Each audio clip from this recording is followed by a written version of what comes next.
ಒಂದು ಒಳ್ಳೆ ದರದಲ್ಲಿ ಸಟ್ಟ ಹುಡುಕ್ತಾ ಇದ್ದೀರಾ? ಹಾಗಾದ್ರೆ ಈ ವಿಡಿಯೋನ ಸ್ಕಿಪ್ ಮಾಡದೆ ಕೊನೆವರೆಗೂ ನೋಡಿ. ನಮಸ್ಕಾರ ಎಲ್ಲರಿಗೂ, ಮಲ್ಲು ಹತ್ತನಿ ಯುಕೆ ಯೂಟ್ಯೂಬ್ ಹಾಗೂ ಇನ್ಸ್ಟಾಗ್ರಾಮ್ ಪೇಜ್ಗೆ ಸ್ವಾಗತ. ಇವತ್ತಿನ ಈ ಒಂದು ವಿಡಿಯೋದಲ್ಲಿ ಜಾಯಿಂಡರ್ ಟ್ರ್ಯಾಕ್ಟರ್ ಜೊತೆಗೆ ಸಟ್ಟ ಆದ್ರೆ ಮಾರಾಟಕ್ಕಿದೆ ಸ್ನೇಹಿತರೆ. ಒಂದು ಡಬಲ್ ಪಲ್ಟೆ ನೇಗಿಲು, ಒಂದು ರುಟಾವೆಟರ್ ಹಾಗೂ ಡಂಪಿಂಗ್ ಟೇಲರ್, ಒಂದು ರೆಂಟಿ ಹಾಗೂ ಬಿತ್ತುವ ದಿಂಡು ಆದ್ರೆ ಈ ಒಂದು ವಿಡಿಯೋದಲ್ಲಿ ಮಾರಾಟಕ್ಕಿದೆ. ಇನ್ನು ಇವುಗಳ ಸಂಪೂರ್ಣವಾದ ಮಾಹಿತಿ ತಿಳಿದುಕೊಳ್ಳುವ ಮುಂಚೆ ಇನ್ನೂ ಯಾರು ನನ್ನ ಯೂಟ್ಯೂಬ್ ಮತ್ತು ಇನ್ಸ್ಟಾಗ್ರಾಮ್ ಪೇಜ್ಗೆ ಫಾಲೋ ಹಾಗೂ ಸಬ್ಸ್ಕ್ರೈಬ್ ಮಾಡಿಲ್ಲ, ದಯವಿಟ್ಟು ಸಬ್ಸ್ಕ್ರೈಬ್ ಮಾಡಿಕೊಳ್ಳಿ. ನಿಮ್ಮ ಹತ್ತಿರ ಯಾವುದಾದ್ರೂ ಸೆಕೆಂಡ್ ಹ್ಯಾಂಡ್ ವೆಹಿಕಲ್ಗಳು ಮಾರಾಟಕ್ಕಿದ್ದರೆ ಈ ಸ್ಕ್ರೀನ್ ಮೇಲೆ ಕಾಣುವ ನನ್ನ ನಂಬರ್ಗೆ ಫೋಟೋ ಮತ್ತು ಡೀಟೇಲ್ಸನ್ನು ಕಳಿಸಿ. ನಾನು ನನ್ನ ಯೂಟ್ಯೂಬ್ ಮತ್ತು ಇನ್ಸ್ಟಾಗ್ರಾಮ್ ಪೇಜ್ನಲ್ಲಿ ಅಪ್ಲೋಡ್ ಮಾಡಿ ಕೊಡ್ತೇನೆ ಸ್ನೇಹಿತರೆ. ಇನ್ನು ಈ ಸಟ್ಟಾದ ಸಂಪೂರ್ಣವಾದ ಮಾಹಿತಿ ನೋಡೋದಾದ್ರೆ ಇದು 2022ರ ಮಾಡಲ್ ಆಗಿದೆ ಸ್ನೇಹಿತರೆ.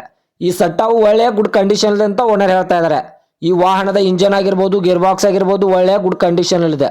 ಮತ್ತು ಈ ಸಟ್ಟಾದ ಡಾಕ್ಯುಮೆಂಟ್ ಎಲ್ಲ ಫುಲ್ ಕ್ಲಿಯರ್ ಆಗೋ ರನ್ನಿಂಗ್ ಅಲ್ಲಿ ಇದೆ ಸ್ನೇಹಿತರೆ. ಇನ್ನು ಈ ಸಟ್ಟಾದ ಲೊಕೇಶನ್ ನೋಡಿದ್ರೆ ಗೋರೆ ಲೊಕೇಶನ್ಗಾದ್ರೆ ಈ ಸಟ್ಟ ನೋಡೋದಕ್ಕೆ ಸಿಗುತ್ತದೆ ಸ್ನೇಹಿತರೆ. ಓನರ್ ನಂಬರ್ ಕೂಡ ಕೆಳಗಡೆ ಟೈಟಲ್ ಹಾಗೂ ಸ್ಕ್ರೀನ್ ಮೇಲೆ ಕೊಟ್ಟಿರುತ್ತೇನೆ. ಇನ್ನು ಈ ವಾಹನದ ಇವಾಗಿನ ಮಾರಾಟದ ಬೆಲೆ ನೋಡೋದಾದ್ರೆ 15 ಲಕ್ಷ ಅಂತ ಓನರ್ ಹೇಳ್ತಾ ಇದ್ದಾರೆ. ಇದೇನು ಫಿಕ್ಸ್ ರೇಟ್ ಅಲ್ಲ ಸ್ನೇಹಿತರೆ, ವ್ಯವಹಾರಕ್ಕೆ ಕೂತ್ರೆ ಇನ್ನೂ ನೆಗೆಸಿಬಲ್ ಮಾಡಿ ಕೊಡುತ್ತಾರೆ.